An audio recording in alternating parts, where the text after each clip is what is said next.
சிம்பிளான ஈஸியான டேஸ்டியான கிராப் தொக்கு செய்கிறது எப்படி வாங்க இப்போ பார்க்கலாம்.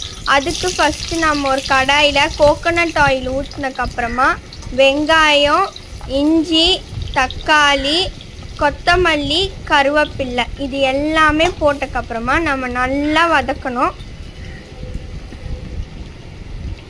இந்த மாதிரி நல்லா வதக்குங்க.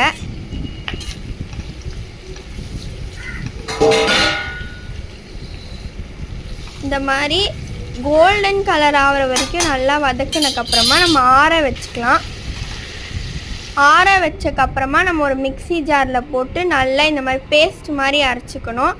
இப்போ இன்னொரு பாத்திரத்தில் கோகோனட் ஆயில், மஸ்டர்ட், அப்புறம் ஜீரகம் போட்டு அரைச்சி வச்ச பேஸ்ட்டு, அப்புறம் சில்லி பவுடர், தனியா பவுடர், அப்புறம் டர்மரிக் பவுடர், அப்புறம் நம்ம தண்ணி ஊற்றி உப்பு போட்டுக்கலாம். இப்போ நல்லா கொதி வந்ததுக்கப்புறமா நம்ம நண்டை ஆட் பண்ணிக்கலாம்.